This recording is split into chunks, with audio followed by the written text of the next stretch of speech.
Human endocrine gland. So மனுஷனுக்கு நம்ம உடம்புல இருக்கக்கூடிய கிளாண்ட்ஸ் என்னெல்லாம்னு பார்க்க போகிறோம். அதுவும் எண்டோக்ரைன் கிளாண்ட்ஸ் அப்படின்னா என்னென்னு பார்க்க போகிறோம். Endocrine glands in animals possess a versatile communication system to coordinate biological functions. So நம்மளுடைய பாடிக்குள்ளே பார்த்திங்கன்னா டைஜஷன், எக்ஸ்க்ரீஷன், ரீப்ரொடக்ஷன் அப்படின்னு நிறைய பயாலஜிக்கல் ஃபங்க்ஷன்ஸ் வந்து நம்ம உடம்புக்குள்ளே நடந்துகிட்டே இருக்குது இல்லைங்களா. ஸோ அதுக்குண்டான ஒரு முக்கியமான ஒரு கம்யூனிகேஷன் கொடுக்குறது யாருன்னு பார்த்திங்கன்னா இந்த எண்டோக்ரைன் கிளாண்ட்ஸ் தான். Exocrine glands and endocrine glands are two kinds of glands found in animals. So அனிமல்ஸுடைய பாடியில் பார்த்திங்கன்னா endocrine glands, exocrine glands அப்படின்னு ரெண்டு வகையான glands வந்து இருக்குது. Endocrine glands are found in different regions of the body of animals as well as human beings. So இந்த endocrine gland அப்படின்றது பார்த்திங்கன்னா உடம்புல ஒவ்வொரு இடத்துல அங்கங்கே ஒன்று இருக்கும். அனிமல்ஸ்லேயும் கூட இது இருக்குது. These glands are called ductless glands. Ductless glands அப்படின்னா அதுக்குன்னு தனியாக ஒரு டக்ட் வந்து இருக்காது. அதனால தான் வந்து அது ductless glandsன்னு சொல்கிறாங்க. எண்டோக்ரைனும் ductless glandsம் ஒன்று தான். These secretions are called hormones. இதில் சுரக்கக்கூடிய சுரப்பிகளுடைய பெயர் தான் என்ன சொல்கிறோம் அப்படின்னா ஹார்மோன்ஸ் அப்படின்னு சொல்கிறாங்க which are produced in minute quantity. minute quantityனா ரொம்ப குறைவாக தான் இது சுரக்கும். ஆனால் ஒரு பெரிய வேலைகளை வந்து இது செய்யும். These secretions diffuses into the bloodstream and are carried to the distant parts of the body. So இந்த ஹார்மோன்ஸ் இந்த எண்டோக்ரைன் கிளாண்ட்ஸில் சுரக்கக்கூடிய இந்த ஹார்மோன்ஸ்க்கு வந்து சேவ் பண்ணி வச்சுக்கிறதுக்கு இடம் இல்லை. அதை டக்ட் இல்லைன்னு படித்தோம். ஸோ இந்த சுரக்கக்கூடிய இந்த ஹார்மோன்ஸ் என்ன ஆகும்னா டைரெக்டாக நம்மளுடைய ரத்தத்துலேயே அப்படியே கலந்து பாடி ஃபுல்லாக அது வந்து பரவ ஆரம்பிச்சிடும்.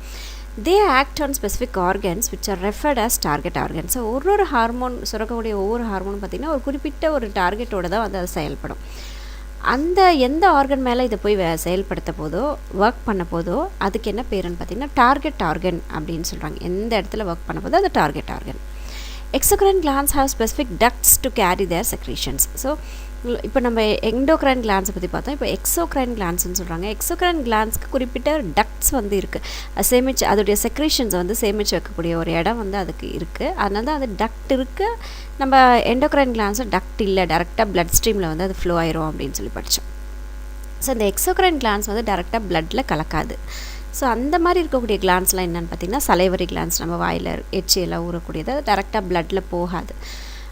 மெமரி கிளாண்ட் அப்படின்றது அந்த பால் கொடுக்கக்கூடிய அந்த இதை வந்து மெமரி கிளாண்டுன்னு சொல்கிறாங்க. மேமல்ஸ்னாவே குட்டி போட்டு பால் ஊட்டுறது இல்லைங்களா. ஸோ அந்த பால் வரக்கூடிய அந்த கிளாண்ட்ஸ் தான் வந்து மெமரி கிளாண்ட்ஸ்னு சொல்கிறோம்.